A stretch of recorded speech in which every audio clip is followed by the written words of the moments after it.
बिस्मिल्लाहिर्रहमानिर्रहीम। अस्सलामुअलैकुम। परवीन के पकवान में खुश आमदीद। कैसे हैं आप सब? उम्मीद है सब खैरियत से होंगे।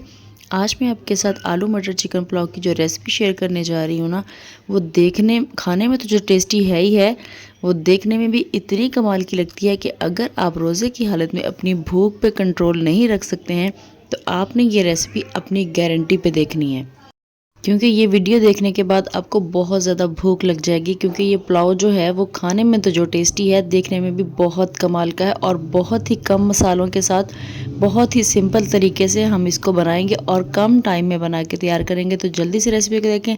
रेसिपी अच्छी लगे तो लाइक और शेयर ज़रूर कर दीजिएगा और अगर चैनल पर नए हैं तो चैनल को सब्सक्राइब भी कर लीजिएगा। 1 किलो चावलों की रेसिपी शेयर कर रही हूँ, तो उसके लिए यहाँ पर मैंने 1 कप डाल दिया है इसके अंदर कुकिंग ऑयल। कुकिंग ऑयल जब गर्म हो जाए तो इसमें प्याज डाल दूँगी। 2 मीडियम साइज़ के प्याज, उनको मैंने इस तरह से स्लाइसिस में काट लिया है और अब हम इनको इतना गोल्डन ब्राउन करेंगे जैसा कि आपको ये नज़र आ रहा है। जब इस तरह का कलर आ जाए तो फिर हम डालेंगे इसके अंदर साबुत मसाले, जिसके अंदर तेज़पत्ता है, बड़ी इलायची है, लौंग है और 1 टीस्पून डाल दिया है मैंने इसके अंदर साबुत ज़ीरा। आप चाहें तो काली साबुत मिर्चें भी डाल सकते हैं, लेकिन मैंने वो नहीं डाली हैं। अब डाल दिया मैंने इसके अंदर चिकन, और चिकन जो है यहाँ पर मैंने 3 पाव लिया है और अब हम चिकन को इसके अंदर डाल के फ्राई करेंगे। इतना फ्राई करना है कि जो ये प्याज है इसका कलर चिकन के ऊपर आ जाए और चिकन के ऊपर एक अच्छी सी लेयर सी आ जाए। तो यहाँ पर देखें चिकन का कलर अच्छा सा आ चुका है और जब आप इस तरह से देखें कि चिकन का कलर अच्छा सा हो चुका है तो फिर हम इसके अंदर डालेंगे बाकी की चीज़ें, जिसके अंदर मैंने 2 मीडियम साइज़ के जो टमाटर हैं उनको इस तरह से मोटा मोटा काट के डाल दिया है। इसके अलावा 1 टेबलस्पून डाल दिया इसके अंदर लहसुन अदरक का पेस्ट और साथ में सब्ज़ मिर्च, तीनों चीज़ों का 1 टेबलस्पून इसके अंदर डाल दिया है। और अब इसके अलावा डाल दूँगी मैं इसके अंदर 2 कप के बराबर मटर और 2 ही मीडियम साइज़ के आलू, उनको भी मैंने काट के डाल दिया है। और ये आलू मैंने पता नहीं कब डाल दिए हैं, यहाँ पे कैमरे में रिकॉर्ड ही नहीं हो सका। तो बस मैंने आलू भी डाल दिए हैं इसके अंदर। आलू मटर चिकन ये तीनों चीज़ें डाल के मैं ये पुलाव बना रही हूँ। और अब यहाँ पर मैंने नमक डाल दिया है, 3 टीस्पून मैं इसके अंदर नमक डाल रही हूँ। और इसके अलावा डालूंगी इसके अंदर कुटी हुई सुरख मिर्च ½ टीस्पून और ½ टीस्पून ही इसके अंदर काली मिर्च का पाउडर डाला है। इसके अलावा मैं और कोई मसाला नहीं डाल रही हूँ, सिर्फ एक मसाला डालूंगी इसके अलावा, और बस उसके अलावा हमें कोई और चीज़ डालने की ज़रूरत नहीं है। तो अब यहाँ पर डालूंगी मैं इसके अंदर बिरयानी मसाला, ½ साशे में उसका डालूंगी इसके अंदर। तो कुछ लोग कहेंगे कि पुलाव के अंदर बिरयानी मसाला क्यों डाला है, लेकिन अगर आप इसको डालेंगे तो बहुत ही अच्छा टेस्ट आता है। अगर आपके पास बहुत ज़्यादा टाइम नहीं है कि आप इधर उधर की चीज़ें डालें, तो आप थोड़ा सा इसके अंदर बिरयानी मसाला डाल के ये पुलाव बनाएंगे तो कमाल का टेस्ट आता है। मैं तो अक्सर ये पुलाव के अंदर डालती हूँ, बहुत ही मज़े का बनता है। तो आप भी एक दफ़ा ज़रूर इसको डाल के देखिएगा।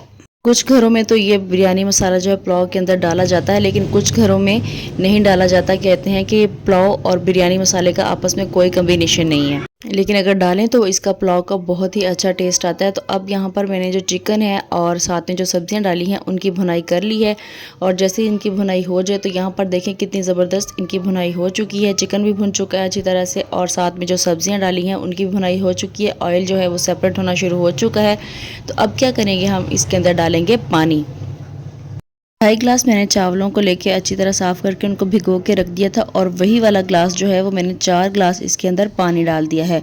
नाप के देखें तो ये जो चावल हैं ये 2.5 ग्लास हैं, और अगर हम इसको वज़न में देखें तो 1 किलो चावल हैं। और अब यहाँ पर पानी डाल दिया है। जैसे ही पानी में उबाल आएगा तो फिर हम इसके अंदर चावल डालेंगे। पानी डालने के बाद जो सबसे मेन काम होता है वो है चावलों के अंदर नमक चेक करना, क्योंकि अगर इसके अंदर नमक पूरा नहीं होगा ना तो चावलों का टेस्ट अच्छा नहीं आएगा। तो इसलिए यहाँ पर आपने नमक ज़रूर पूरा करना है। लेकिन अब रोज़े चल रहे हैं, रमज़ान है, तो बस फिर आपने अंदाजे से डालना है कि आपका जो नमक है वो पूरा हो जाए। तो अब मैंने यहाँ पर इसके अंदर डाल दिए हैं चावल, जो कि मैंने पहले से ही साफ़ करके भिगो के रख दिए थे। तकरीबन 15 से 20 मिनट पहले मैंने इनको भिगो के रख दिया था। लेकिन अगर हम आधा से पौना घंटा या 1 घंटा पहले भिगो के रखें तो और ज़्यादा अच्छा है। लेकिन अगर आपके पास टाइम नहीं है, आप जल्दी में बनाना चाहते हैं, तो 15-20 मिनट तो आपने इसको लाजमी भिगो के रखना है। तो अब चावल डाल के मैंने इसके ऊपर ढक्कन रख दिया ताकि ये जल्दी पक जाएँ। तो यहाँ पर देखें अभी इसके अंदर पानी है, दोबारा से मैं इसको ढक दूँगी। तो जब इसके अंदर पानी ख़त्म हो जाए तो दोबारा से हम इसको खोलेंगे। यहाँ देखें जो पानी है वो अच्छी तरह से खुश्क हो चुका है। अब इसको हल्के हाथों से एक दफ़ा हिलाएंगे और फिर हम इसको दम पे रख देंगे। तो यहाँ पर देखें मैंने इसको दम पे रख दिया, तकरीबन 20 मिनट के लिए इसको दम पे लगाएंगे। और 20 मिनट के बाद यहाँ पर देखें हमारा ज़बरदस्त सा पुलाव तैयार हो चुका है। पहले हम इसकी स्टीम निकालेंगे, इस तरह से इसकी स्टीम निकल जाए उसके बाद हम इसको हिलाएंगे। अगर हम इसको पहले से हिलाएंगे तो ये चावल जो हैं ये टूट सकते हैं। तो स्टीम अच्छी तरह से निकल चुकी है, अब हम इसको हिला लेते हैं।